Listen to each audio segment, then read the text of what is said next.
நாம் நின்றவாறு ஆண்டவருடைய சமூகத்திலே நன்றி செலுத்தி நம்முடைய பாவங்களை அறிக்கை செய்வோம். கடந்த ஒரு வார காலம் தேவன் எங்களை சுகபத்திரத்தோடு பாதுகாத்து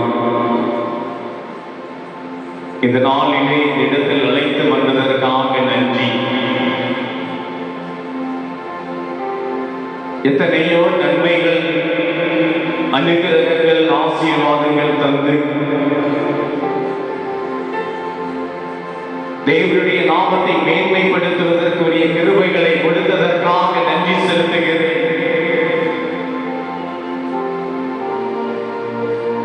நல்ல உணவை, நல்ல உடைமைகளை,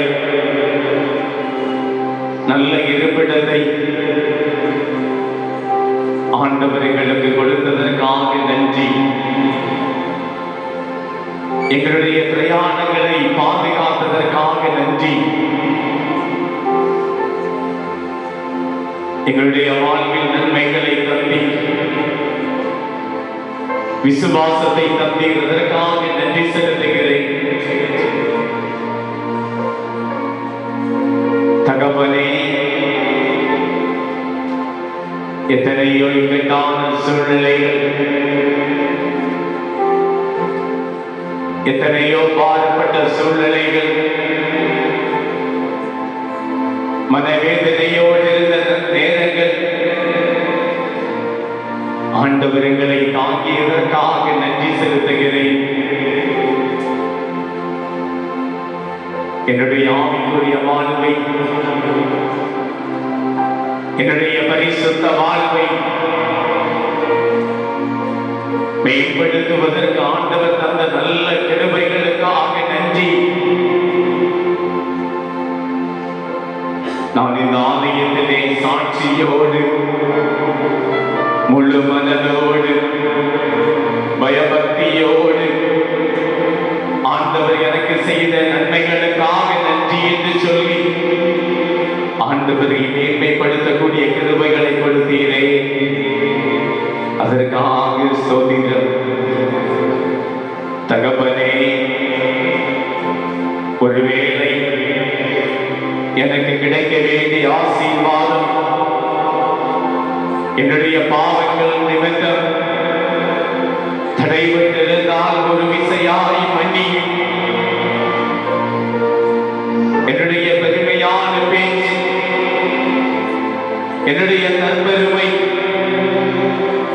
ஆண்டவரே மற்றவர்களுடைய வாழ்வில் என்னுடைய பார்வைகளோ வேதனை கொடுத்திருக்க கூடுமே. ஆனால் ஒரு விசையாய் மன்னியும். வேதம் சொல்லுகிறது, பாவத்தின் சம்பளம் மரணம், பாவமில்லாத வாழ்வு வாழ ஆண்டவர் எங்களை தகுதிப்படுத்தும். குமாரன் தகப்பனை நோக்கி, உமக்கு முன்பாக நான் பாவம் செய்தேன், இனிமேல் உம்முடைய குமாரன் என்று சொல்லுவதற்கு நான் தகுதி உடையவன் அல்ல என்று சொன்னபோது, தன்னுடைய பாவத்தை உணர்ந்த பொழுது தேவன் அவரை கட்டி அணைத்தார். ஒருவேளை மற்றவர்களுக்கு விரோதமாக நம்முடைய பேச்சினாலோ நம்முடைய நடக்கையினாலோ ஆண்டவருக்கு விரோதமாக, தேசத்திற்கு விரோதமாக, சபைக்கு விரோதமாக என்னுடைய வாழ்வில் ஏதாவது ஒரு காரியம் இருக்கக்கூடுமே. ஆனால் ஒரு விசையாய் மன்னியும். துன்மார்க்கனுக்கு சமாதானம் இல்லை என்று வேதம் சொல்லுகிறது. எவனுடைய மீறுதல் மன்னிக்கப்பட்டதோ, எவனுடைய பாவம் மூடப்பட்டதோ அவன் பாக்கியவான் என்று வேதம் சொல்லுகிறது. கல்வாரி சிலுவையில் எனக்காக சிந்தின இரத்தத்தினால் கழுவி என்னை சுத்திகரியும். என்னுடைய இருதயத்தில் காணப்படுகிற கரையில் மாற ஆண்டவர் உதவி செய்யும். அருமையான சபையே, அருமையான இந்த சத்தத்தை கேட்டுக் கொண்டிருக்கிற அருமையான பிள்ளைகளை ஆண்டவர் சொல்லுகிறார், நீ ஆண்டவருடைய சமூகத்திலே உன்னை தாழ்த்தி, நீ ஆண்டவருடைய சமூகத்திலே நான் செய்தது தவறு, என்னை மன்னியும் என்று சொல்லி நீ கடந்து வருகிற பொழுது அவர் உடலில் சிந்தப்பட்ட காயப்பட்ட அந்த இரத்தத்தினால் நம்மை கழுகி நம்மை சுத்திகரிப்பார். வேதம் சொல்லுகிறது, உன்னை காக்கும்படி நான் உன்னோடு கூட இருக்கிறேன் என்று. அருமையான சபையே,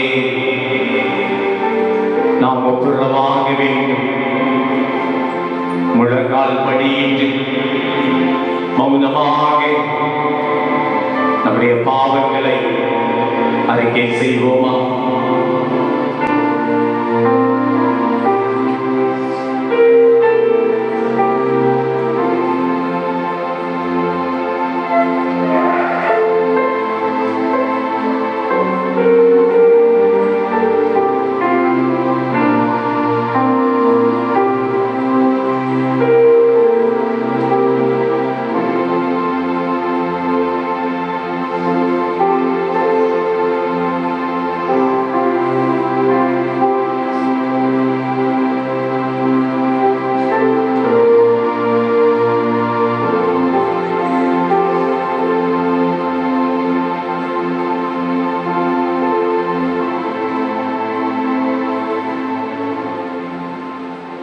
சபையோர் எல்லாரும் முழு மனதோடு தேவன் நம்முடைய வாழ்வில் நன்மைகளை செய்திருக்கிறார். அவரை ஆராதனை செய்கிற பொழுது அவருடைய சமூகத்தில் விசுவாசத்தோடு நின்று கேட்கிற பொழுது தகப்பனே என்று கதறுகிற பொழுது நீர் இல்லாமல் என்னுடைய வாழ்வில் ஒன்றும் இல்லை, உம்முடைய தயவு இல்லாமல் என்னுடைய வாழ்வில் ஒன்றும் இல்லை, உம்முடைய இரக்கம் இல்லாமல் என்னுடைய வாழ்வில் ஒன்றுமில்லை. ஆண்டவரிடத்திலே கேட்கிற பொழுது நான் உன்னை விட்டு விலகுவதும் இல்லை, உன்னை கைவிடுவதும் இல்லை என்று ஆண்டவர் சொல்லுகிறார். உன்னுடைய வாழ்விலே நன்மையை தருவேன், நம்பிக்கையை தருவேன் என்று ஆண்டவர் நம்முடைய வாழ்விலே அனுகிரகத்தை தந்து கொண்டிருக்கிறார். எழுப்பி பிரகாசி ஒளி வந்தது என்று சொன்ன தேவன் ஆண்டவரை துதிக்கிற பொழுது, ஆண்டவரை போற்றுகிற பொழுது நம்முடைய வாழ்வில் நன்மைகளை தந்து கொண்டிருக்கிறார். நம்முடைய வாழ்விலே நம்மை சீர்படுத்திக் கொண்டிருக்கிறார். நம்முடைய வாழ்வில் காணப்படுகிற பாவ கரைகளை மாற்றிக் கொண்டிருக்கிறார். அதற்காக நாம் ஆண்டவரை துதிப்போம். வஸ்திரத்தின் ஓரத்தை தொட்ட பொழுது வல்லமை புறப்பட்டது என்று சொன்னதையும் ஆண்டவரே, நீர் நடந்து சென்ற பாதையிலே நான் நடக்கக்கூடிய கிருபைகளை எங்களுக்கு தாரும். நீர் போதிக்கின்ற வார்த்தையை பின்பற்றக்கூடிய கிருபைகளை எங்களுக்கு தாரும். உம்மை விட்டு தூரமாக செல்லாதவாறு, உம்முடைய அன்பை விட்டு தூரமாக செல்லாதவாறு தேவனங்களை பாதுகாத்துக் கொள்ளும். சத்துருவானவன் கொண்டு வருகிற எல்லா நிந்தைகள், சத்துருவானவன் கொண்டு வருகிற எல்லா தடைகள் நசரேயனாகிய இயேசுவின் நாமத்தினாலே மாற்றும்படியாக நாங்கள் கெஞ்சுகிறோம். தகப்பனே, எத்தனையோ போராட்டம் உண்டு, என்னுடைய வாழ்வில் எத்தனையோ கவலைகள் உண்டு, என்னுடைய குடும்பத்தில் எத்தனையோ வேதனைகள் உண்டு, என்னுடைய பிள்ளைகளுடைய வாழ்வில்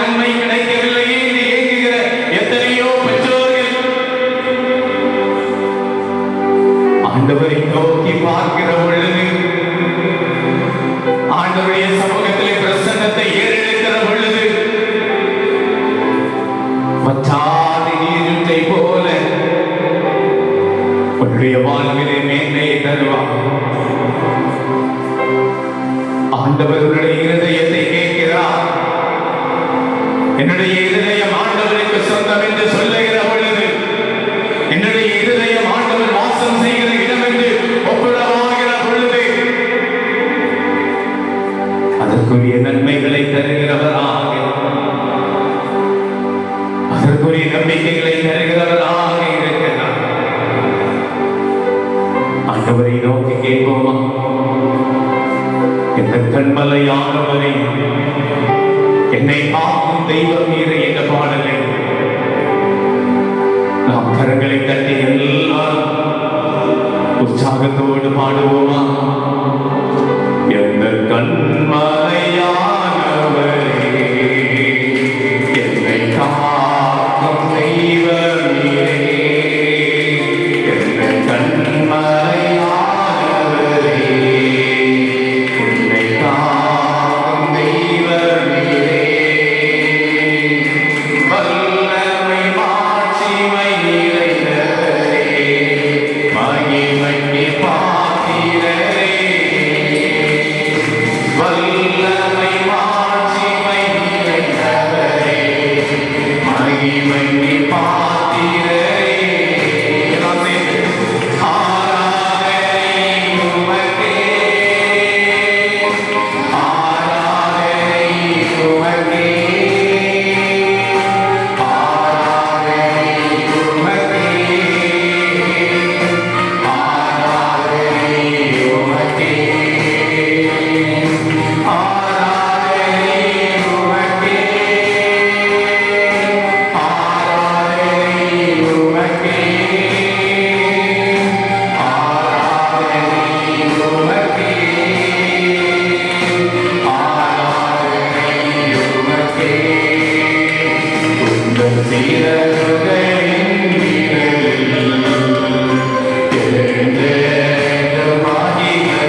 செலுத்துகிறோம். எல்லா கிருபைகளை தாருங்க, எல்லா கிருபைகளை தாருங்க ஆண்டவரே. உமக்கு ஸ்தோத்திரம் ஆண்டவரே, உமக்கு ஸ்தோத்திரம் ஆண்டவரே. இந்த காலை பொழுதிலே இந்த ஆராதனையை கலந்து கொள்ளும்படியாக, இந்த இடத்திலே ஆண்டவரை துதிக்கும்படியாக ஆவியானவர் கொடுத்த நல்ல கிருபைகளுக்காக ஸ்தோத்திரம் தகப்பனே, நல்ல கிருபைகளுக்காக ஸ்தோத்திரம். இந்த பரிசுத்தமான இந்த நேரத்திலே, இந்த பரிசுத்தமான இந்த நேரத்திலே எங்களை முழுமையாக நாங்கள் ஒப்புக் கொடுக்கிறோம், நாங்கள் முழுமையாக நாங்கள் ஒப்புக் கொடுக்கிறோம். ஆண்டவர் தகுதிப்படுத்தும் அப்பா. எங்களுடைய வாழ்விலே அநேக போராட்டம் உண்டு, என்னுடைய குடும்ப வாழ்விலே அநேக போராட்டம் உண்டு, என்னுடைய குடும்ப வாழ்விலே அநேக நன்மைகள் உண்டு ஆண்டவரே. அதை தருகிறவர் நீர் ஒருவரே அப்பா.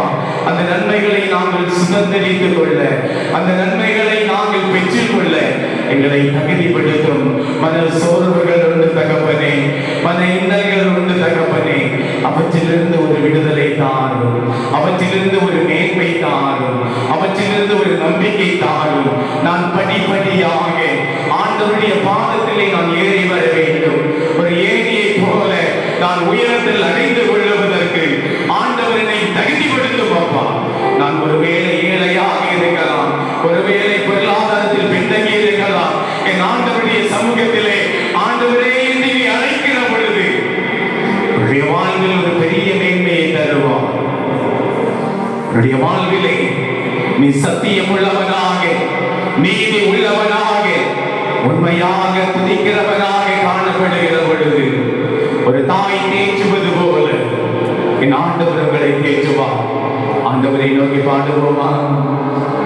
ஒரு தாய் தேற்றுவது போல் என் நேசர்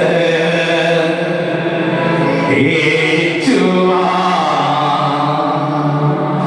ஒரு தாய் தேற்றுவது போல் என் நேசர் தேற்றுவார்.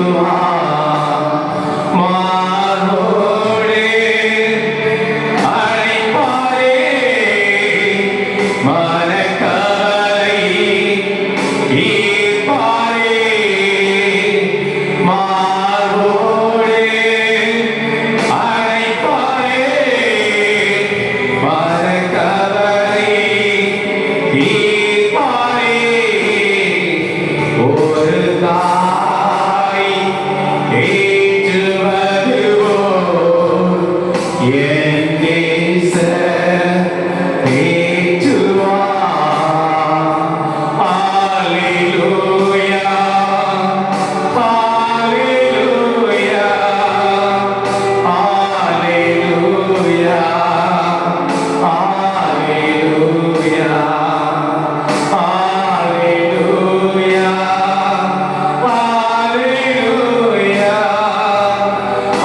அல்லேலூயா, அல்லேலூயா, அல்லேலூயா.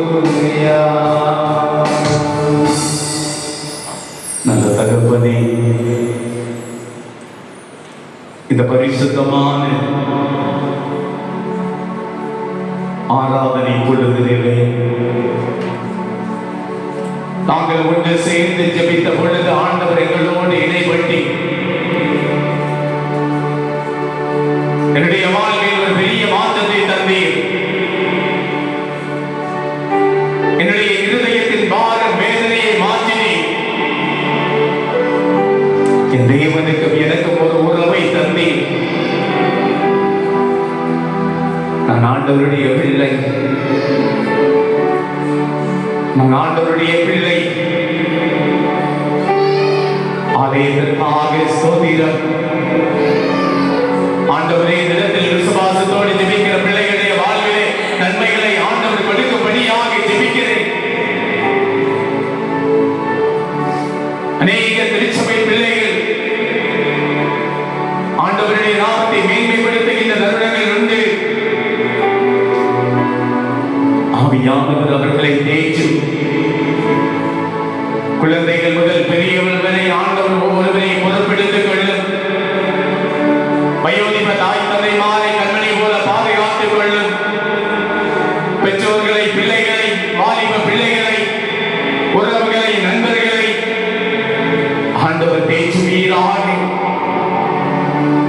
ஆண்டவரே, புத்திரசுமை காலத்து காத்திருக்கிற பிள்ளைகள் அவர்களுக்கு நன்மைகளை கொடுங்க தகப்பனே. அண்ணான் ஜெபிக்கிறது போல கதறி ஜெபித்து வருகிற பிள்ளைகளுடைய வாழ்வில் ஆண்டவர் அற்புதங்களை செய்யும்படியாக ஜெபிக்கிறேன். அருமையான விடுதலைக்காக காத்திருக்கிற பிள்ளைகள் நம்முடைய சபையின் நிசாவுக்காக ஆண்டவர் நல்ல சுகப்பிரசவத்தை ஆண்டவர் கட்டளையிடுவீராக. ஆண்டவருடைய நாமத்தை மேன்மைப்படுத்த கிருபைதான். பலவீனத்தோடு காணப்படுகிற பிள்ளைகள், நோயினால் பாதிக்கப்பட்டிருக்கிற பிள்ளைகள், மருத்துவமனைகள் காணப்பட்டிருக்கிற பிள்ளைகள், ஆண்டவர் ஒவ்வொருவருக்கும் சுகத்தை தான். என்ன பலவீனங்கள் காணப்பட்டிருந்தால் ஆண்டவரை துதிக்கிற பொழுது ஆண்டவர் கொடுக்கிற பெரிய மருந்து விடுதலை, ஆண்டவரை தேடுகிற பொழுது அவர் சுகத்தை தருவார் என்று விசுவாசிக்கிற பொழுது ஆண்டவர் சுகத்தை தருகிறவராக காணப்படுகிறார். அதிபதியின் வேலைக்காரனுக்கு சுகத்தை கொடுத்த தேவன் ஆண்டவர் நல்ல சுகத்தை தரும்படியாக ஜெபிக்கிறேன். ஆவியானவரே, அருமையான வாலிப தம்பிமார்கள், அருமையான வாலிப சகோதரிகள், ஆண்டவருக்கு பிரியமுள்ள பிள்ளைகளாக ஜெபத்திலே வளர, நல்ல வேலை வாய்ப்புகள் பெற்று நல்ல திருமண ஆள்களை ஆண்டவர் ஆசீர்வாதங்களை கொடுக்க ஆண்டவரை துதிக்கிறோம். ஆலய காரியங்களை தூணாக பிரகாசிக்க கிருபைதான். பரிசுத்த பிதாவே, ஆண்டவரே, இந்த நாளிலும் ஒவ்வொரு சபைகளுக்காக ஜெபிக்கிறோம். ஆண்டவர் ஒவ்வொரு சபைகளை பலப்படுத்தும். தூர இடத்தில் பணியாற்றுகிற பிள்ளைகள், கூலி வேலை செய்கிற பிள்ளைகள், அரசு துறைகளில் பணிபுரிகிறவர்கள் ஒவ்வொருவரையும் ஆண்டவர் பலப்படுத்தும். முந்திரி தொழிற்சாலை ஆண்டவர் வேலை செய்கிற பிள்ளைகள், பால் வியாபாரம் செய்கிற பிள்ளைகள், வாகனத்தை ஓட்டுகிற பிள்ளைகள், கம்பெனியிலே வேலை பார்க்கிற பிள்ளைகள், இதர பணி செய்கிற ஒவ்வொருவரை பிதா குமாரன் பரிசுத்த ஆவியின் நாமத்திலே எல்லாருடைய தேவைகளை வாய்க்க பண்ணும். ஆண்டவரே, இந்த நாளிலும் வெளிநாடுகளில் பணியாற்றுகிற பிள்ளைகள், வெளிநாடு செல்வதற்கு முயற்சி எடுக்கிற பிள்ளைகள், ஆண்டவர் அவர்களை தேற்றுவீராக. சமாதானத்தையும் கடந்து செல்லுகிற இடங்களையும் ஆண்டவர் தேற்றி அரவணைத்து எல்லாவற்றிலும் கிருபை கூட இருக்கட்டும். ஆண்டவரே, இந்த நாளிலும் சந்தேச குழந்தைகளுக்காக, வாலிப தம்பிமாருக்காக ஆண்டவரை நாங்கள் ஜெபிக்கிறோம். ஆண்டவரை யூத் ஃபெல்லோஷிப், ஆண்டவரை பெண்கள் ஐக்கிய சங்கம் ஒவ்வொரு சங்கங்களை பலப்படுத்தும். இசையை வாசிக்கிற மகன், சவுண்ட் சிஸ்டத்தை இயக்கிறவனுடைய மகன், ஆண்டவரே, பாடலை பாடுகிற பிள்ளைகள், திருச்சபையின் குடும்பத்தினர் ஒவ்வொருவரையும் தேற்றுவீராக.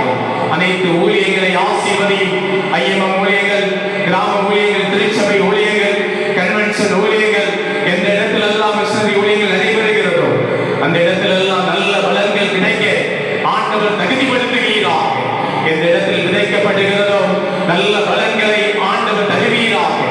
இசைக்காக ஜெபிக்கிறோம். தலைமை பொறுப்பில் காணப்படுகிற அனைத்து போதகர்கள், ஆண்டவர் அனைத்து பிஷப் ஒவ்வொருவரையும் ஆண்டவர் தகுதிப்படுத்தும்.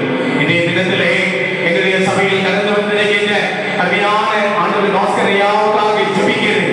பிதா குமாரன் பரிசுத்த ஆவியின் நாமத்தினாலே ஆண்டவருடைய மகன் செய்கிற ஊழியங்களை ஆண்டவர் ஆசீர்வதிப்பீராக. அவருடைய குடும்பத்தை பலப்படுத்தும், திருச்சபையை பலப்படுத்தும். ஆண்டவர் ஓடோடி செய்யக்கூடிய அவர்களுடைய ஊழியர்களை ஆவியானவர் தகுதிப்படுத்தும். நல்ல பலத்தையும் ஆரோக்கியத்தையும் கொடுங்க. இந்த நாளிலே கர்த்தருடைய வார்த்தையை பகிர்ந்து கொள்ளுகிற பொழுது ஆண்டவருடைய மகனோடு கூட இடைவரும் எல்லா கிருபை வரங்களை கொடுங்க. தொடர்ந்து வருகிற பகுதியிலே ஆண்டவருடைய அனுகிரகம் கூட இருக்கட்டும். இயேசுவின் மூலம் ஜெபிக்கிறோம் எங்கள் ஜீவனோட நல்ல பரமபிதாவே, ஆமென். கர்த்தருடைய பரிசுத்த நாமத்திற்கு ஸ்தோத்திரம் உண்டாவதாக. இந்த நாளிலே உங்களை பார்க்கும் பொழுது எனக்கு அதிக சந்தோஷம், அதிக மகிழ்ச்சியும் கூட. நீங்களாம் சந்தோஷமா இருக்கீங்களா? இந்த நாளிலே நான் சொன்னது உங்களை பார்ப்பதிலே எனக்கு அதிக சந்தோஷம் என்று சொன்னேன். நான் மகிழ்ச்சியோடு இருக்கிறேன் என்பதையும் நான் உங்கள் மத்தியிலே சொல்லிக் கொண்டிருக்கின்றேன். ஏன் மகிழ்ச்சி என்று பார்க்கும் பொழுது எனக்கு ஒரு ஈசிய ஆலயத்திற்கு வருகிறோம் என்பது எனக்கு ஒரு பெரிய மகிழ்ச்சிங்க. அது மட்டுமல்லாமல் இந்த ஈசிய ஆலயத்தை நான் பார்க்கும் பொழுது இன்னும் அதிகமாக நான் மகிழ்ச்சி அடைந்தேன். என்னுடைய உள்ளத்திலே கிராம பகுதியிலே ஒரு திருச்சபை ஈசிய இருக்கிறது. ஒரு சிறிய திருச்சபையாக தான் அது இருக்கும் என்று ஒரு கண்ணோட்டத்தோடு நான் இங்கே வந்தேன். ஆனால் பார்க்கும் பொழுது எங்களது சென்னையில் இருக்கிற திருச்சபையோடு உயர்ந்த பெரிய ஒரு திருச்சபையாக இருப்பதிலே நான் அதிக மகிழ்ச்சி அடைகிறேன். அது மட்டுமல்ல, ஒரு தனிப்பட்ட தரிசனத்தின் வாயிலாக, தனிப்பட்ட மனிதனின் தரிசனத்தின் வாயிலாக இந்த நாட்களிலே இந்திய தேசம் முழுவதும் இந்த ECI ஊழியமானது இருந்து கொண்டு வருவதை நாம் பார்க்கின்றோம்.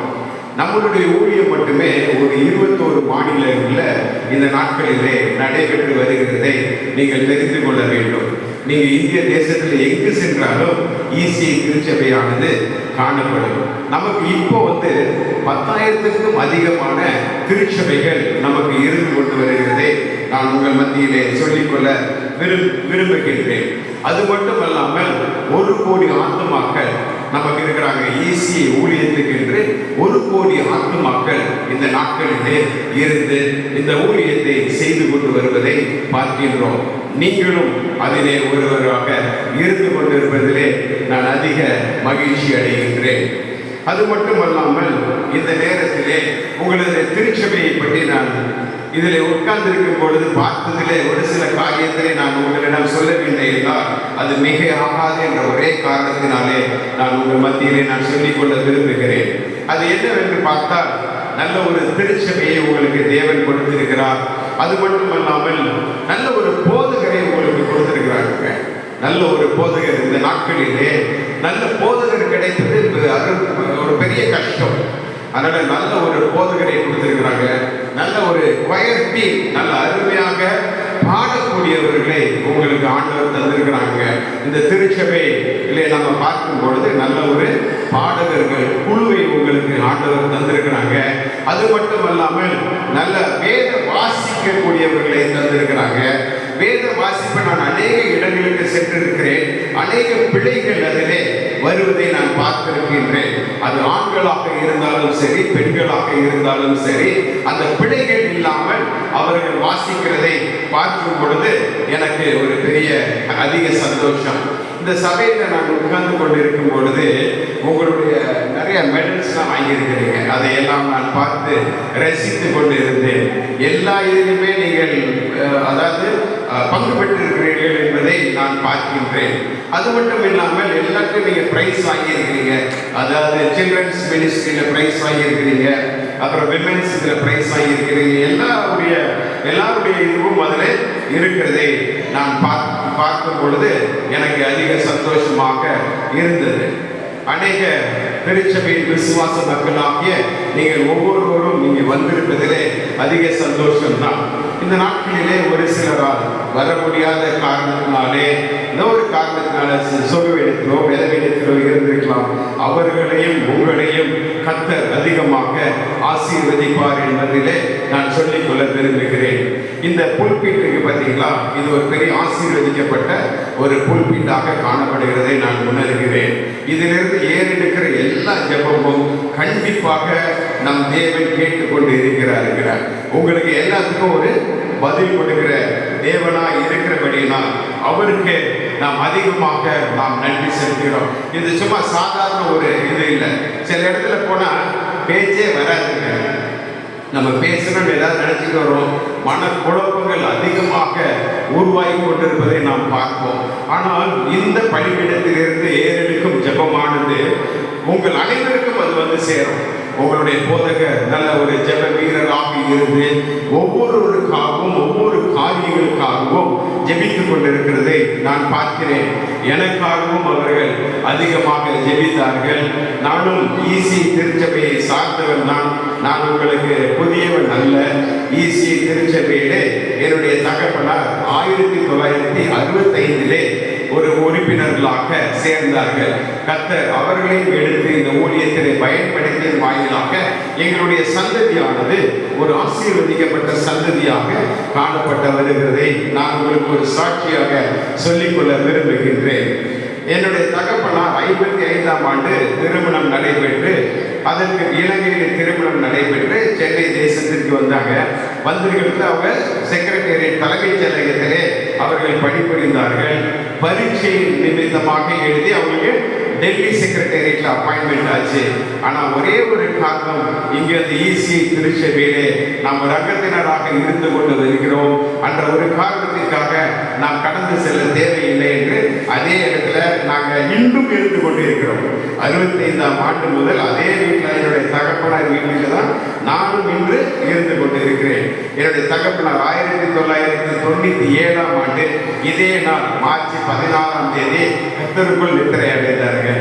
நானும் எவ்வளோ இப்போ கடந்த 10 ஆண்டுகளாக என்னை அறியாமல் நான் அநேக இடங்கள் தான் சென்று கொண்டிருக்கிறேன், தவிர நான் சென்னையில் இருக்கிறதே இல்லை.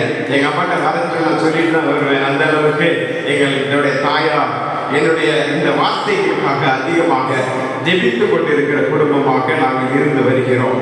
அது மட்டுமல்லாமல் இந்த ECI ஊழியத்தில் ஐயா சொல்லிட்டு இருந்தாங்க, 2004 முதல் அவர்கள் அங்கு படித்தார்கள் என்று. என்னையும் அறியாமல் அவர்களை அநேக இடங்களிலே நான் அந்த நாட்களிலே பார்த்திருப்பேன். ஆனால் எனக்கு அந்த அளவுக்கு ஞாபகத்துக்கு வரவில்லை.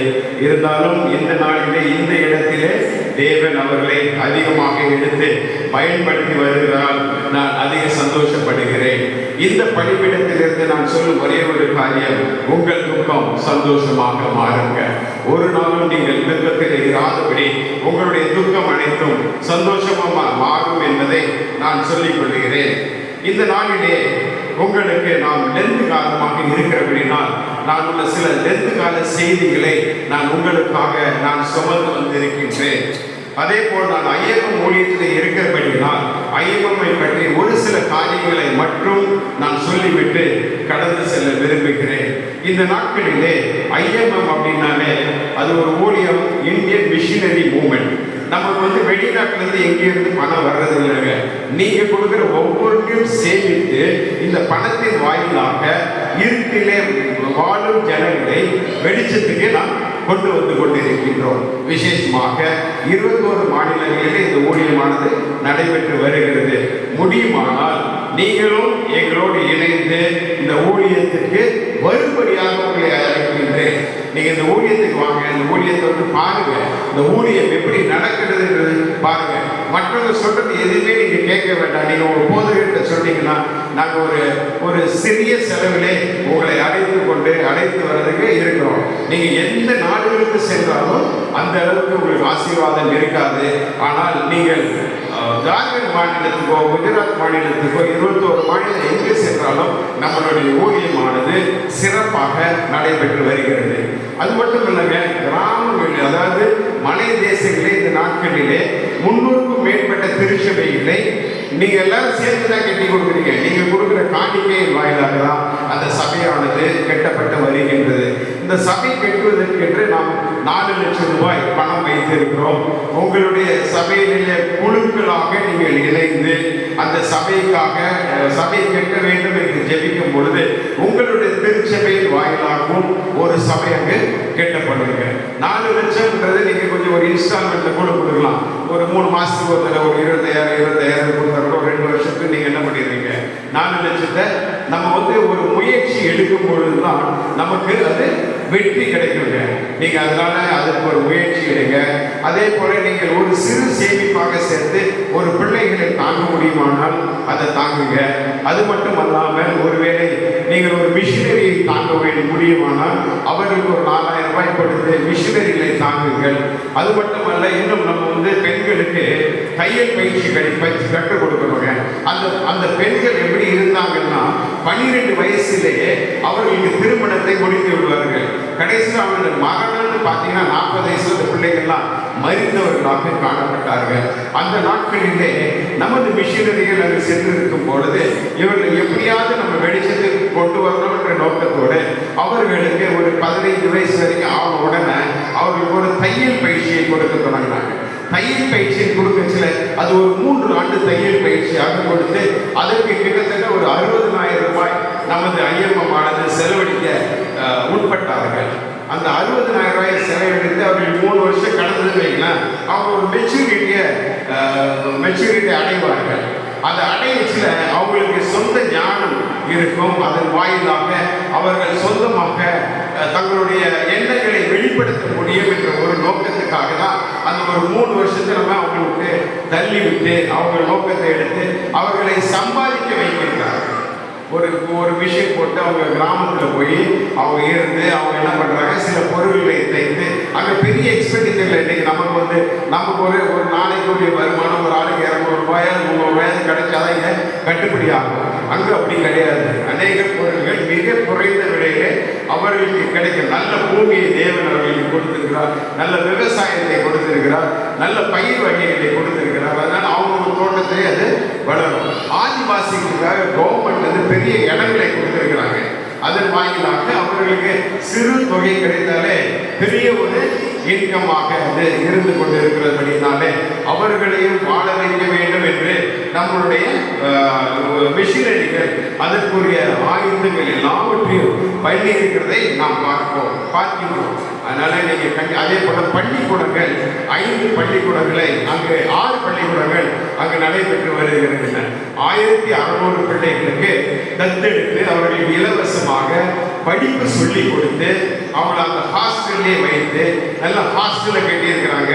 அதன் வாயிலாக அந்த பிள்ளைகள் அங்கே படிப்பறிவிலிருந்து அவங்க சனி ஞாயிறு அவங்க கிராமத்தில் உள்ள பெற்றோர்களுக்கு ஒரு வேலை சென்றார்கள் என்றால் பெற்றோர்களுக்கு நல்ல ஞானத்தை அவர்கள் கற்றுக் கொடுக்கிறார்கள்.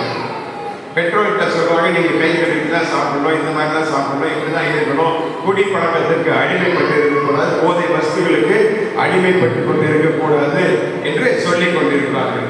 அதனால்தான் நம்ம இன்னும் அவங்களுக்கு அந்த படிக்கிற பிள்ளைகளுக்கு ஆம்புலன்ஸ் வேண்டியது இருக்கு, ஹாஸ்டல் ஃபெசிலிட்டிஸ் வேண்டியது இருக்கு என்று அதிக ஃபெசிலிட்டிஸ்கள் நமக்கு தேவைப்படுகிறபடியினால்தான் நம்ம இப்போ வந்து ஒரு ராஃபிள் டிக்கெட் ஒன்றை கொண்டு வந்துருக்கோம். இது உங்க சர்ச்சில் உங்க ஐயா அவங்க எல்லாருக்கும் சொல்லியிருப்பாங்கன்னு நினைக்கிறேன். இந்த டிக்கெட்டுடைய விலை வந்து ஒன்று வந்து 200 ரூபாய் தான் என்று நாங்கள் வசூல் பண்ணி வருகின்றோம். இதற்கு அநேக பரிசுகள் இருக்கிறதை நீங்கள் பார்க்கலாம். இது ஒரு ஸ்தாபனத்தால் இந்த பரிசுகள் எல்லாவற்றையும் அவர்கள் வாங்கி தருகின்றார்கள். அவங்க என்ன சொன்னாங்கன்னா, நாங்கள் ஒரு 10 லட்சம் ரூபாய்க்கு வாங்கி கொடுத்தோம்னா அது 10 லட்சமாக இருக்கக்கூடாது, அது 1 கோடியாக மாற வேண்டும். அதற்காக தான் இந்த ஒரு முயற்சியை எடுத்து நாம் வருகிறோம். நீங்கள் ஒருவேளை இந்த புஸ்தகத்திலும் அதே போல் ஒரு டைம் போட்டிருப்பாங்க, 31 மார்ச் அப்படின்னு சொல்லிட்டு போட்டிருப்பாங்க. ஆனால் நமக்கு கண்டினியூஸாக நிறைய ஃபங்க்ஷன்ஸ் வந்தபடினால் அதை 31 மார்ச்சுக்குள்ள எங்களால் அதை ஃபிக்ஸ் பண்ண முடியல. அதை ஃபிக்ஸ் பண்ண முடியாததுனால நம்ம அந்த சென்னை பேராயர்களோடு பேசும்பொழுது அவங்க சொன்னாங்க, சரி நீங்கள் வந்து மே மாதம் 13ஆம் தேதி ஒரு கைட்லைனாக வச்சுக்கிடுங்க, மே 30ஆம் தேதி வரைக்கும், ஏப்ரல் 30ஆம் தேதி வரைக்கும் நீங்கள் எடுத்துக்கொள்ளும்படி உங்களை நான் அன்போடு கேட்டுக்கொள்கிறேன் என்று சொல்லி அதையும் நாங்கள் செய்து கொண்டு வருகின்றோம். அதற்குரிய அந்த ஒரு பேமெண்ட் மூலம் ECIலே மலை பிரதேசங்களிலே ஹாஸ்டல் கட்டி கொடுக்க இருக்கின்றோம். அநேக பிள்ளைகள் உள் வர வேண்டும் என்று கூறுகிறபடினால் ஹாஸ்டல் கட்ட வேண்டிய ஒரு சூழ்நிலை இருக்கிறது. அங்கே அதிகமான பாம்பு நடமாட்டம் உள்ளபடியினால் அதிலிருந்து பிள்ளைகளுக்கு சில பிள்ளைகளுக்கு அந்த பாம்பு கூட கடிச்சிருக்குங்க. அதனால அதெல்லாம் இனிமேல் வரும் நாட்களிலே நடைபெறக்கூடாதுன்றதுனால அவங்களால அந்த கீழே வந்து பாய் விரிச்சு படுக்காத அளவுக்கு எல்லாரையும் ஒரு பெட்டில் படுக்க வைக்கணும் அப்படின்ற ஒரு பெரிய நோக்கத்தோடு இந்த நாட்களிலே IMMஐ சார்ந்தவர்கள் அதை செய்து கொண்டு வருகின்றார்கள். அதற்காக நீங்களும் உங்களுடைய ஜெபத்திலும், உங்களுடைய தனிப்பட்ட ஜெபத்திலும், உங்களுடைய குழுக்களின் ஜெபத்திலும் நீங்கள் அதிகமாக தாக்கும்படி உங்களை நான் அன்போடு கேட்டுக்கொள்கிறேன். பாடுபட்ட நாயகனாக பரமனின் நாமத்தில் உங்களுக்கு என்னுடைய அன்பின் வாழ்த்துக்களை நான் தெரிவித்துக் கொள்கிறேன். இந்த நாளிலே உங்கள் மத்தியிலே ஒரு சில வார்த்தைகளை பேசும்படியாக இந்த வாய்ப்பினை கொடுத்த தேவனுக்கும், உங்களது சபை போதகர் அவர்களுக்கும், ECI சார்ந்த தலைவர்களுக்கும், IMM சார்ந்த தலைவர்களுக்கும் என் உள்ளத்தில் ஆழத்திலிருந்து என்னுடைய நன்றியை சொல்லிக்கொள்ள நான் விரும்புகிறேன். லெந்து காலம் அப்படின்னு வரச்சில நம்ம பரிசுத்தப்படுத்திக் கொள்வதற்காக ஏற்படுத்தப்பட்ட உள்ளது. அநேக காரியங்களை நம்முடைய இந்த லெந்து காலத்துல நாம் யோசிப்போம். அதாவது ஆஷ் வெட்னஸ்டே வர்றதுக்கு முன்ன நல்ல நீங்க பார்த்தீங்கன்னா அநேக காரியங்கள் 1-2 இல்லை, நம்ம எப்படியாவது இந்த தேசமானது ரட்சிக்கப்பட வேண்டும், அவர்களுக்கு நாம் என்ன செய்ய வேண்டும் என்பதற்காக இந்த லெந்து காலத்தில் உள்ள பாடுகள் அனைத்தையும் நாம் நினைத்து இந்த நாட்களிலே அநேக நான் மாமிசம் சாப்பிடுவது இல்லை, அந்த பணத்தை ஏதாவது ஒரு ஊழியத்திற்கு பயன்படும்படியாக நான் கொடுக்க உள்ளேன் என்று நீங்கள் சில முடிவுகளை எடுத்திருக்கலாம். சிலர் பூ வைப்பதில்லை என்ற முடிவுகளை எடுக்கலாம். இது மாதிரி நிறைய முடிவுகளை ஒவ்வொருத்தரும் அவர்களுக்கு சக்திக்கு ஏற்றாற்போல் எடுத்திருப்பதை நாம் பார்க்கின்றோம். இந்த நாட்களிலே நாம் பார்க்கும்போது இலை உதிர் காலத்திலே எப்படி மரங்கள் தன்னிடம் உள்ள பழைய இலைகளை உதிர்த்துவிடும், பழைய இலைகள் எல்லாத்தையும் அது உதிர்த்து விட்டு புதிய இலைகளை உருவாக்குகின்றதோ, அப்படி நம்மிடத்தில் கர்த்தருக்கு பிரியமில்லாத குணங்களை நாம் அகற்றிவிட்டு அவருக்கு பிரியமாய் வாழ வேண்டும்.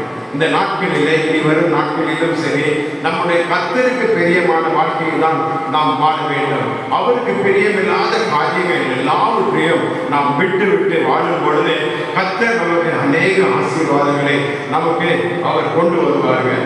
இன்றைக்கு நாம் இயேசுவோடு கூட இருந்த 12 சீஷர்களில் இருந்த 3 பேரை மட்டும் தியானிக்க நான் விரும்புகின்றேன். இந்த நேரத்திலே நம்ம 3 சீஷர்கள் எப்படி இருந்தாங்க, அவங்க கிட்ட இருந்த என்னெல்லாம் நல்ல பழக்கங்கள் இருந்தது, அவர்களிடம் காணப்பட்ட நற்குணங்கள் நாம் பின்பற்றுவோம். அவங்க கிட்ட நிறைய நற்குணங்கள் இருந்தது, நிறைய கெட்ட குணங்களும் இருந்தது. அது எல்லாத்தையும் விட்டு நாம் விலகுவோம், அகற்றுவோம் என்பதற்காக தான் நான் உங்கள் மத்தியிலே நின்று கொண்டிருக்கிறேன். இயேசுவின் நாட்களிலே அதிகமாக பேசப்பட்ட சீஷர்கள் பெயர் அப்படின்னு பார்த்தீங்கன்னா, யோவானை பற்றி அதிகமாக அந்த பைபிளில் நீங்கள் பார்த்தீங்கன்னா, அந்த சீஷர்களிலே யோவானை பற்றி நாம் அதிகமாக பேசுகிறதை நாம் உணர்கிறோம். பேதுருவை பற்றி பேசுகிறதை மற்றும் உணர்கிறோம், மற்றும் யூதாசை பற்றி பேசுகிறதை நாம் இந்த நாட்களிலே உணர்ந்து கொண்டு இருக்கின்றோம். இந்த 3 சீஷர்களையும் குறித்து தியானித்து நம்ம இந்த 2 காலத்தில் சீர்படுத்தி கொள்வோம். செய்திக்குள் கடந்து செல்வதற்கு முன்னால யாராவது ஒருத்தர் நல்ல ஜெப வீரர்கள் இருக்கிறீங்க, யாராவது ஒருத்தர் எங்களுடைய ஊழியர்களுக்கும் ஐயப்ப ஊழியத்துக்கும் ஜெபிக்கும்படி இந்த நேரத்திலே நான் உங்களை அன்போடு கேட்டுக்கொள்கிறேன்.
இந்த யோவானை குறித்து பொதுவாக நாம் அறிந்திருக்கிற விஷயம் என்னவென்றால், அவன் ஒரு அன்பின் சீஷன் என்பதை நான் பார்க்கின்றோம். இயேசுவுக்கு மிகவும் ஒரு பிரியமான சீஷன் தான் யோவான். ஒரு பிரியமான சீஷன் என்பதை நாம் பார்க்கிறோம். இயேசுவின் மார்பிலே சாய்ந்து கொண்டிருந்த ஒரு சீஷன். இந்த மாதிரி அநேக நற்குணங்களை கொண்ட சீஷன் தான் நம்ம யோவான் சீஷனாக இருந்திருக்கிறதை நாம் பார்த்து கொண்டு இருக்கின்றோம். இயேசு சுற்றி திறந்த இடங்கள் எல்லாவற்றிலும் நீங்கள் பார்த்தீர்கள் என்றால் யோவான் இல்லாமல் இருக்கவே மாட்டார்.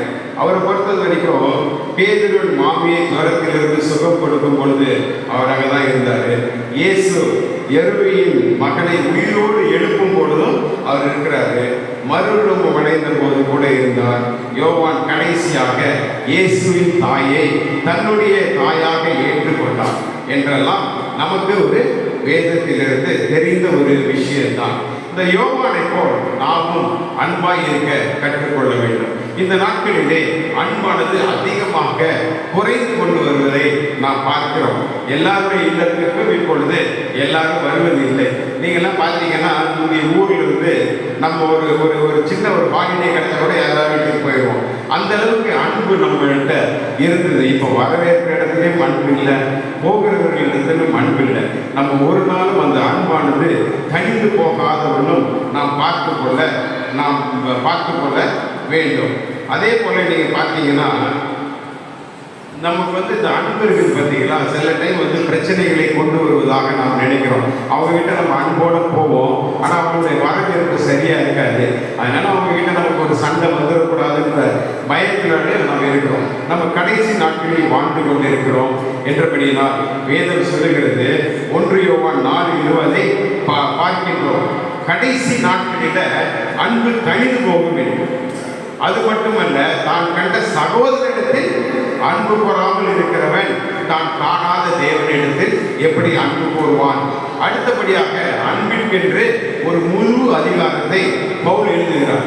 1 கொரிந்தியர் 13ஆம் அதிகாரத்தை நீங்கள் வாசிப்பீர்களானால் அதில் அன்பு பற்றி ஃபுல்லாக அன்பு பற்றி தான் சொல்லியிருக்கோம்.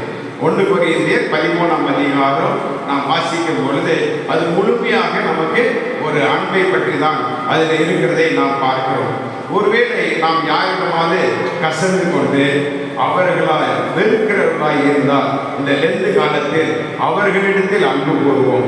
இது யோவான் சுவிசேஷத்தில் காணப்பட்ட ஒரு நற்பணி. இந்த நாட்களிலே உங்களுக்கு யாராவது ஒரு கடினம் இருந்தபடினால் அவரோடு சேர்ந்து நாம் இந்த லெந்து நாட்களிலே நம்ம என்ன பண்ணணும்? நம்ம அவங்ககிட்ட அந்த குறைகள் எல்லாவற்றையும் சொல்லி அவரோடு இனி வரும் நாட்களிலே அன்போடு இருக்க நாம் கற்றுக்கொள்ள வேண்டும். அடுத்தபடியாக யோவானிடத்தில் காணப்பட்ட கெட்ட குணம் என்ன என்பதை தியானித்து அதை நாமும் நம்முடைய வாழ்க்கையில் இருந்து விட்டு விலகுவோம். கெட்ட குணங்களும் யோவானிடத்தில் இருந்ததை நாம் பார்க்கின்றோம். பேராசை உள்ளவர்களாக யோவான் இருந்திருக்கிறார். மார்க்கு 10ஆம் அதிகாரம் 35-37 வரை நாம் பார்க்கும்போது இயேசுவினிடத்தில் வந்து யோவான், நாங்கள் கேட்டுக்கொள்கிறதை நீர் எங்களுக்கு செய்ய வேண்டும் என்று சொல்லுகிறதை அந்த வசனத்திலே நான் பார்க்கிறோம். ஏன்னா நேரம் அதிகமானபடினால் நான் யாரையும் வாசிக்க சொல்லாத ஒன்றும் நான் அந்த வேத வசனத்தை கொண்டே உங்களிடம் நான் பிரசங்கிக்க விரும்புகிறேன். தேவையான இடத்திலே கண்டிப்பாக உங்களை நான் வாசிக்க சொல்வேன் என்பதை நான் சொல்லிக்கொள்ள விரும்புகிறேன். இயேசு என்ன என்று கேட்கும்போது சொல்லுகிறார்கள், உமது மகிமையிலே நாங்களும் உம்முடைய வலதுபுறம் ஒருவரும் இடதுபுறம் ஒருவருமாக உட்கார்ந்திருக்க வேண்டும், அதை நீர் எங்களுக்கு அருள் செய்ய வேண்டும் என்று கேட்கிறார். அவர் அப்படி கேட்கிறது அது எவ்வளவு பெரிய பேராசை என்பதை நீங்கள் அறிந்து கொள்ள வேண்டும்.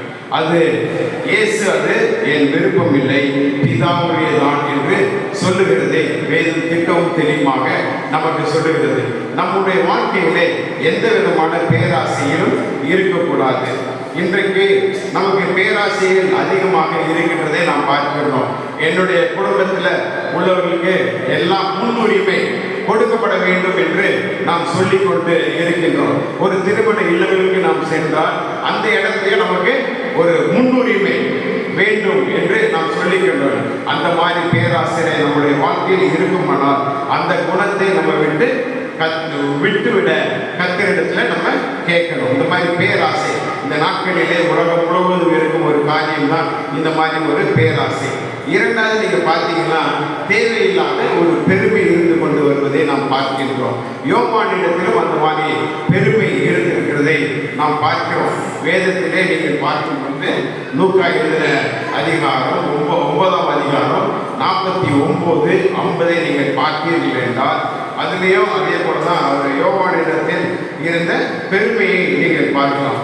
இயேசு ஊழியத்துக்கு என்று சீடர்களை அனுப்பும்போது வழியிலே இயேசு என்ன பண்றாங்க? பின்பற்றுறவர்கள் என்ன பண்றாங்க? பிசாசுகளை துரத்துகிறதை பார்த்து அவனை தடுக்கிறாங்க. இவங்க என்ன பண்றாங்க, இவங்க தான் பிசாசெல்லாம் ஓட்டணும், அவங்களுக்குலாம் எந்த விதமான சக்திகளும் கிடையாது அப்படின்னு நினைச்சு அவங்க என்ன பண்றாங்க, இந்த சீஷர்கள் பிசாசை துரத்துகிறோம், அதனால் அவர்கள் எங்களுடனே உண்மை பின்பற்றாதவர்கள், அவங்க பின்பற்றாதவர்கள் ஆகையால் அவர்களை தடுத்தோம் என்று பெருமையாக ஆண்டவர் சொல்றாங்க. அவங்க எல்லாரையும் நாங்கள் தடுத்து நிறுத்திட்டோம், அவங்க எல்லாம் பிசாசு தடுத்தோம், நான் தான் அவங்களெல்லாம் பின்பற்றி வருகிறேன், அந்த மாதிரி ஒரு பெருமை அவர்கள் கூட இருந்தது. ஆனால் இயேசு அவர்களை தடுக்க வேண்டாம் என்று சொல்லுகிறார். அவர்கள் பிசாசின் பிறத்திருளாக இருந்தால் அவர்களை நீங்க தடுக்க வேண்டாம் என்று சொல்லுகிறார். இன்றைக்கு நாமும் கூட பல நேரங்களிலே நாம் செய்கிற காரியங்களை குறித்து பெருமையாக பேசி மற்றவர்கள் நம்மை பாராட்ட வேண்டும் என்று நினைக்கின்றோம். நாம் எல்லாமே வாழ்க்கையில் நடக்கக்கூடிய காரியத்தை தான் வேத வசனத்தின் வாயிலாக உங்கள் மத்தியிலே நான் பேசிக்கொண்டிருந்தேன். ஆனால் இயேசு பெருமைப்படாதே என்று யோவானுக்கு சொன்னது போல் நமக்கும் அவர் என்ன பண்றாரு, பெருமைப்படாத அப்படின்றத அவர் சொல்றாரு. இந்த பாருங்க, அவரிடம் காணப்பட்ட காரியங்களை நான் மறுபடியும் உங்களுக்கு ஞாபகப்படுத்த விரும்புகிறேன். அவருடைய பேராசை இருந்ததை நாம் பார்க்கிறோம். இந்த நாட்களிலே அதிகமானவர்களுக்கு பேராசை இருப்பதை நாம் பார்க்கிறோம், பெருமை இருக்கிறதை பார்க்கிறோம். இந்த நாட்களிலே அநேக ஊழியக்காரர்களுக்கும் பெருமை இருக்கிறதை நாம் பார்த்து கொண்டு இருக்கிறோம். நான் தான் பிசாசு விரட்டுன்னு அவங்க சொல்லிக்கிட்டே இருக்கிறாங்க. ஆனால் அநேக பிசாசு ஓட்டுநர்களாக காணப்படுவதை நாம் பார்க்கிறோம், கோபம் உள்ளவர்களாக இருக்கிறதை நம்ம பார்க்கிறோம். அதனால நாம் வரும் நாட்களிலே கோபம் இல்லாதவர்களாக காணப்பட வேண்டும்.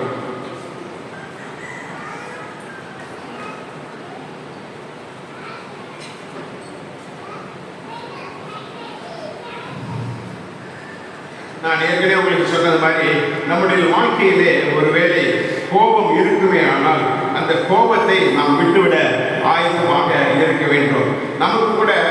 நமக்கு நிறைய கோபம் இந்த 3 காரியங்களும் நம்முடைய வாழ்க்கையிலும் இருந்து கொண்டு வருவதை நாம் பார்க்கின்றோம். இந்த 3 காரியங்களையும் நம்மை விட்டு நம்ம விளக்குவோமானால் நமக்கு அதிக ஆசீர்வாதம் தானாக தேடி வரும் என்பதை நான் இந்த நேரத்திலே நான் சொல்லிக் கொண்டிருக்கிறேன். அதனால யோவானை போல் என்ன செய்யணுமோ அதை செய்யணும், எதை விட்டு விடணுமோ அதை நம்ம விட்டு நம்முடைய வாழ்க்கையை இந்த 2 நாட்களிலே சீர்படுத்திக் கொள்ளும்படியாக நான் உங்களை அன்போடு நான் கேட்டுக்கொள்கிறேன்.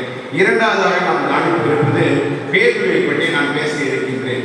இயேசுவுக்கு பேதுருக்கான முதல் சந்திப்பு கடற்கரையிலே நடக்கிறது.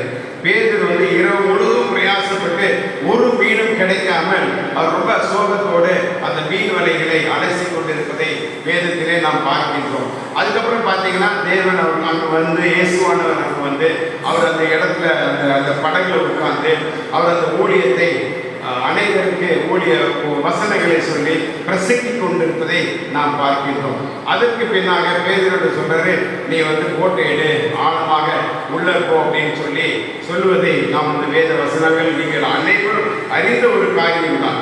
பேதுரு மீன் பிடிக்கிற தொழில ஒரு சிறந்த ஒரு ஆளு. அவருக்கு தெரியாது, எதுவுமே கிடையாது, எந்த நாள்ல எந்த மீன் கிடைக்கும், எந்த நேரத்தில் நம்ம வலையை பிடிக்கும் பொழுது எந்த விதமான மீன் நமக்கு கிடைக்கும் என்பதை அறிந்தவர் தான் பேதுரு. ஆனால் ஆண்டவர் அங்கே பார்த்தீங்கன்னா சொல்றாரு, உன் ஆழத்துல போட்டை கொண்டு போ, அங்க கொண்டு போய் வலையை வீசு அப்படின்னு சொல்றாரு. வலையை வீசுறதுல உங்களுக்கு தெரிஞ்சது அநேக மீன்கள் அங்கே அவங்களுக்கு கிடைக்குது. அதே போல அந்த அநேக மீன் அவங்களால தூக்க கூட முடியல, பிரமிப்படைகிறார்கள். அது அவர் என்ன பண்றாரு, எல்லாரையும் கூப்பிடுறாரு, நீ வா எங்களால் தூக்க முடியல அப்படின்றத சொல்றத நம்ம அந்த இடத்துல பார்க்கிறோம். பேதுரு தன் படகு, அதுக்கப்புறம் நீங்க பார்த்தீங்கன்னா அந்த மீனெல்லாம் விட்டு நான் உங்களோட வரணும் அப்படின்னு சொல்லத்தில் ஆண்டவர் அவரை அழைக்கிறதை நாம் பார்க்கின்றோம். உடனே பேதுரு தன் படகு விலை அந்த பிடித்த எல்லா மீன்கள் எல்லாத்தையும் விட்டு இயேசுவின் பின் செல்லுகிறார்.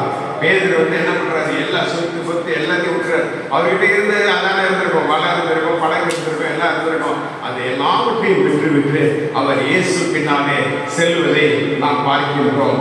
உலகத்தின் சொத்தை அவர் பெரிதாக நினைக்கவில்லை. அதான் லூக்கா 5ஆம் அதிகாரம் நம்ம வாசிக்க கேட்டதுல லூக்கா 5ஆம் அதிகாரம் 11ஆம் வசனம் நமக்கு அதை சொல்லுகிறதை நாம் பார்க்கின்றோம். அதே போல நீங்க பாத்தீங்கன்னா பவுல் அப்போஸ்தலர் சொல்றாரு, அவருக்காக எல்லாத்தையும் நஷ்டம் என்று விட்டேன், குப்பையுமாக எண்ணுகிறேன்னு சொல்றாரு. பிலிப்பியர்ல நீங்க பாத்தீங்கன்னா 3ஆம் அதிகாரம் 11ஆம் வசனத்துல பவுலடியார் அந்த மாதிரி ஒரு வார்த்தையை சொல்லுகிறார். இந்த நாட்களிலே நாம் உலகத்திலே ஓடிக்கொண்டிருக்கின்றோம், என்னத்தை சம்பாதிக்கலாம் என்று. அது மாதிரி நமக்கு தேவையான அளவுக்கு நாம் சம்பாதிக்க வேண்டும். அதே போல இருட்டிலே வாழும் மக்களுக்கு அதிகமாக நீங்கள் ஜெபிக்க வேண்டும் என்பதை நான் இந்த மத்தியிலே ஞாபகப்படுத்திக் கொள்ள நான் விரும்புகின்றேன்.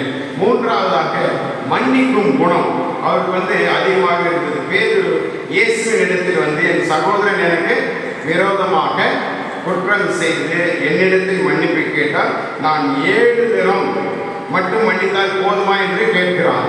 இயேசு சொல்றாரு 70 முறை என்று சொல்லுகிறார். அப்படியானால் அர்த்தம் மன்னிப்பதிலே கணக்கு பார்க்காதே என்பதுதான். மன்னிப்புல இன்னைக்கு எத்தனை நேரம் எனக்கு மன்னிப்பு கொடுத்துட்டேன்ப்பா, இன்னும் தான் திருந்துறது இல்லைன்னு நம்ம சொல்லிக்கிட்டே இருக்கிறோமே தவிர, என்னுடைய வேலை ஸ்தலத்தில் கூட நான் அடிக்கடி சொல்றேன், எத்தனையோ நேரம் உனக்கு மன்னிப்பு கொடுத்தாச்சு, திருப்பி திருப்பி நீ இதே தான் செஞ்சுக்கிட்டே வர அப்படின்னு சொல்றது. அதனால ஆண்டவர் சொல்றாரு, நீ மன்னிப்பதை நீ எத்தனை நேரம் இருந்தாலும் நம்ம அதை மன்னிக்கணும் அப்படின்னு சொல்றாரு. நாமும் மற்றவர்களை மன்னிக்க வேண்டும். அதுதான் மத்தேயு அதிகாரம் மத்தேயு 18, 21, 22 இப்படி நிறைய நற்குணங்கள் காணப்பட்டாலும் அவரிடமும் சில கெட்ட குணங்களுக்கும் உண்டு. அதையும் தியானித்து அதை விட்டு விடுவோம். அவர்கிட்ட அவிசுவாசம் இருந்தது. நம்மளுடைய வாழ்க்கையிலும் அநேக அவிசுவாசங்கள் இருக்கிறதை பார்க்கின்றோம். அவர் ஆண்டவர் கடலில் நடந்து வருவார். அப்பொழுது இவர் பார்த்த உடனே நீ வா, நானும் வரட்டுமான்னு கேட்கிறாரு. நானும் நடந்து வருகிறேன் என்று சொல்லும் பொழுது அவர் நடந்து வருகிறார். திடீரென்று ஒரு ஆழத்திலே போகும் பொழுது அவருக்கு ஒரு பெரிய அவிசுவாசம் வருவதை நாம் பார்க்கிறோம். அப்பதான் அவர் சொல்றார், அற்ப விசுவாசியே ஏன் ஏன் சந்தேகப்பட்டாய் என்று கேட்கிறார். என்று நாமும் அப்படிதான் இருந்து கொண்டிருக்கிறோம். நமக்கு ஒரு பெரிய விசுவாசம் இருந்து கொண்டிருக்கிறது.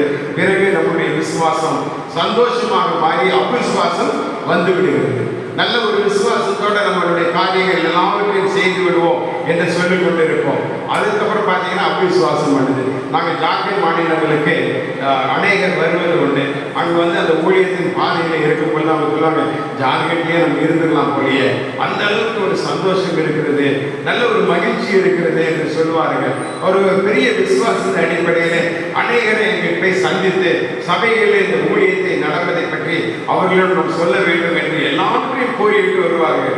ஆனால் அவங்க இந்த சென்ட்ரல் ஸ்டேஷனில் வந்துவிட்ட அவங்களுக்கு ஒரு சில அவிசுவாசம் எப்படி போய் நம்ம சபையில் சொல்றது, அவங்க நம்ம தப்பா நினைப்பாங்களே அப்படின்ற ஒரு அவிசுவாசம் அவருடைய வாழ்க்கையிலே வந்துவிடும்.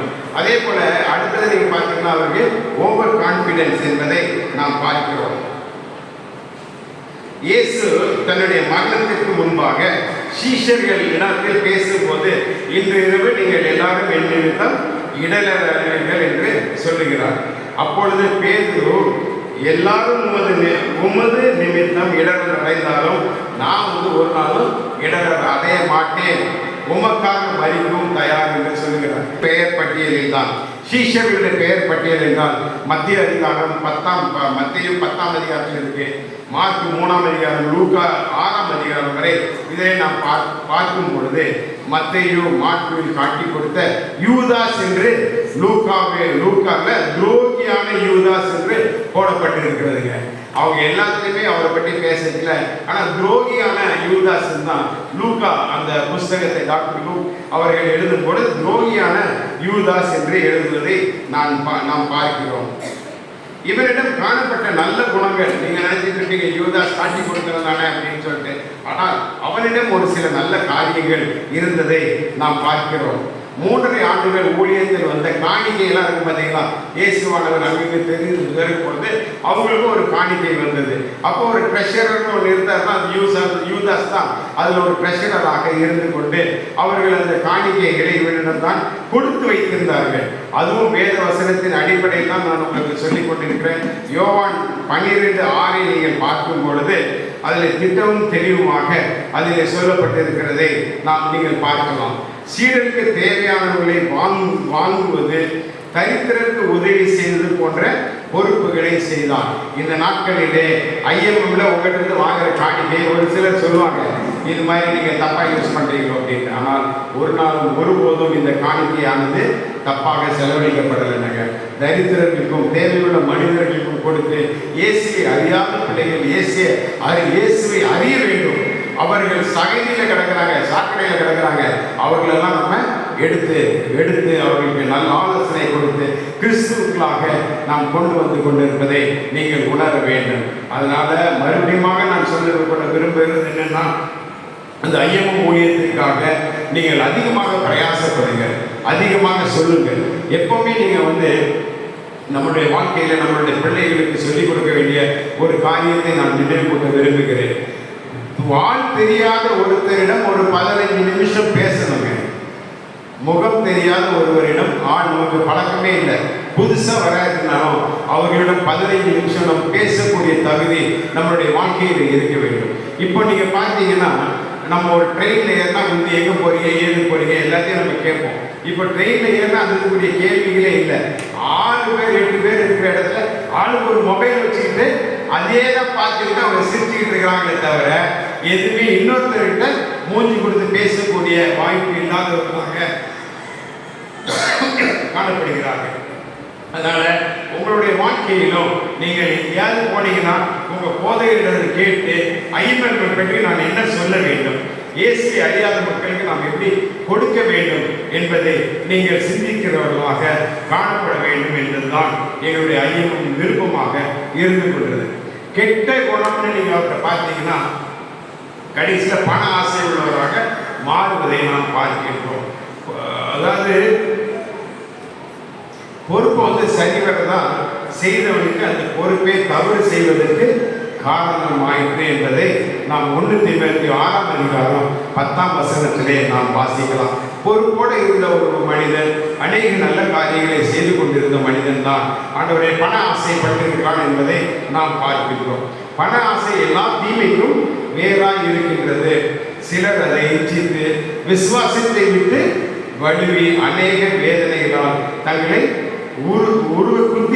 குத்தி கொண்டிருக்கிறார்கள் என்பதை நாம் பார்க்கிறோம். இந்த பணவாசை வந்தால்தான் மரியாள் இயேசுவின் பாதத்திலே நலதம் என்னும் தைலத்தை ஊற்றும் போது அவளை கடிந்து கொள்ளும் வண்ணமாக இதை எப்படி வீணாடிக்க வேண்டாம், 300 பணத்திற்கு நம்ம விட்டு தரித்திரத்தை கொடுத்திருக்கலாம் என்று சொல்லுகிறார். ஒரு இடத்துல ஒரு ஊமையாக அவர் சொல்லுகிறது, இந்த மாதிரி ஒரு 300 தைலத்துக்கு நம்ம 300 ரூபாய் விலைக்கு அதை விட்டு தரித்திரத்துக்கு கொடுத்திருக்கலாமே என்று சொல்லுகிறதை நாம் பார்க்கிறோம். அவர் மேல பாசமோ அக்கறையோ இல்லை. அந்த பணம் தன்னிடத்தில் இருக்க வேண்டும் என்று எண்ணம் தான். ஏன்னா வெளியே எங்கேயும் போயிடக்கூடாது, இந்த பணம் அவர்கிட்டே இருக்கணும் அப்படின்ற ஒரு எண்ணத்தினால் தான் அதை கடிந்து கொள்வதை நாம் பார்க்கிறோம். பின்பு நீங்க பார்த்தீங்கன்னா 300 போனால் என்ன, 30 வந்தால் போதும் என்ற மனநிலை தான் இயேசுவை காட்டி கொடுத்தான் என்பதை நாம் வேதத்தில் இருந்து பார்த்து கொண்டிருக்கிறோம். என்னுடைய தேவனுடைய பிள்ளைகளே, நீங்கள் ஒவ்வொருவரும் அதை அறிய வேண்டும். நமக்கு பாருங்க, 30 வெள்ளி காசுகளுக்காக அவர் ஒரு சீஷனாக இருந்து தேவனை காட்டி கொடுத்திருக்கிறார் என்பதை பார்க்கின்றோம். நீ வரும் நாட்களிலே நம்ம அதிகமாக ஜெபிக்க முடியாது இருந்தால்தான் நமக்கு எந்த விதமான இந்த மாதிரி வேதனைக்குள்ளாக நாம் செல்லாத ஒன்றும் நம்ம காத்துக்கொள்ள முடியும் என்பதை நான் உங்களுக்கு சொல்லிக்கொள்ள விரும்புகிறேன். அதே போல பார்த்தீங்கன்னா, உணர்வில்லாத ஒரு இருதயம் இயேசு சீஷர்களோடு பந்தியில் இருந்தபோது உங்களில் ஒருவன் என்னை காட்டி கொடுப்பான் என்று சொல்லுகிறார். எல்லாரும் இயேசுவினது நானா என்று கேட்கிறார்கள். யூதாஸ் கேட்கிறார் நானா என்று. பார்த்துக்க, உங்களுக்கு தெரிஞ்ச ஒரு இதுதான் எல்லாமே. நானா காட்டி கொடுப்பேன் அப்படின்னு கேட்டிருக்கிறாங்க. ஆனால் யூதாஸும் அதில் சொல்லுகிறார், இயேசு நீ சொன்னபடிதான் என்று சொல்லியே பிறகும் அவனுக்கு தவறு செய்கிறோம் என்று குற்ற உணர்வே இல்லைங்க. செய்கிற தவறு நம்ம செஞ்சுக்கிட்டே தான் இருக்கிறோம். எந்த விதமான குற்ற உணர்வும் இல்லாதவர்களாக நாம் இருந்து கொண்டிருக்கிறதை நாம் பார்க்கிறோம். அவனுடைய இருதயம் கடினப்பட்டிருந்தது. சாத்தான் அவன் இருதயத்தை புகுந்தான். இயேசுவை முத்தம் செய்து காட்டி கொடுத்தான். எவ்வளோ ஒரு கடினமான ஒரு இது இல்லை, முத்தம் செய்து காட்டி கொடுத்தான் என்றால் எப்படி இருக்கிறோன்னு பாருங்கள். அந்த நாட்களிலே அநேக இடங்களிலே முத்தம் செய்கிறது தான் பார்க்கிறோம். வெளி தேசத்தார் வெளிக்கு வந்தால் அவங்க பெரிய அப்படியே நம்மளை ஆவி வீட்டை பிடித்து முத்தம் கொடுத்து கொண்டு தான் இருக்காங்க. ஆனால் அவங்க அங்கே போன பிறகு நம்மளை மறந்து விடுவர்களாக காணப்படுகிறார்கள். நீங்கள் அதுக்கப்புறம் ஏதாவது ஒரு உதவி கேட்டீங்கன்னா என்ன தெரியுமான்னு நம்மளுக்கு தெரியுமான்ற பேசுகிற அளவுக்கு அவர்கள் இருப்பதை நாம் பார்த்து கொண்டு இருக்கிறோம். எந்த பணத்திற்காக இயேசுவை காட்டி கொடுத்தானோ அந்த பணத்தை வைத்து நிம்மதியாக ஒரு நாள் கூட அவனால் வாழ முடியவில்லை என்று நமக்கு திட்டம் தெரியுமாக தெரியுது. இன்றைக்கு நமக்கு கூட பல நேரங்களில் நாம் செய்கிறது தவறு என்று உணர்வு இல்லாமல் போகிறது. அதனாலே நாம் இயேசுவினிடத்தில் உணர்வுள்ள இருதயத்தை கேட்போம், தவறை அறிக்கை செய்து வாழ்வோம். இந்த 3 பேருக்கும் காணப்பட்ட நல்ல குணங்களை நாமும் கடைபிடிப்போம். அதுபோல தேவையில்லாத கெட்ட பழக்கங்களை நம்மளை விட்டு முற்றிலும் என்ன பண்ணுவோம், அகற்றி விடுவோம். கர்த்தர் தாமே நம் ஒவ்வொருவரையும் ஆசீர்வதிப்பாராக. ஆமென். ஜெபம் செய்வோம். துதிகளின் மத்தியில் வாசம் செய்யும் அன்பின் பிதாவே, இந்த ஆராதனை இறுதி பகுதியிலே எங்களுடைய வாழ்வில் கேட்ட சத்தியங்களுக்காக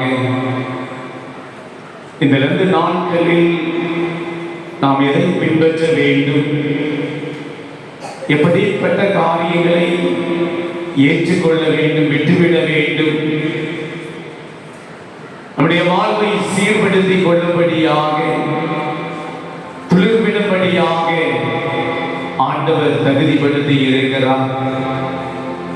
தகப்பனே, இந்த வருடத்தின் 3வது மாதம் 3வது ஞாயிற்றுக்கிழமையிலே ஆண்டவருடைய சமூகத்திலே கடந்து வந்து நன்றி செலுத்தி எங்களுடைய பாரங்கள் வேதனைகளை ஆண்டவருடைய சமூகத்திலே ஒப்புரவாக செய்து விடுதலையோடு கடந்து செல்ல ஆண்டவர் கிருபை தந்து வந்திருக்கிற ஒவ்வொருவரையும் ஆண்டவர் பலப்படுத்தும்.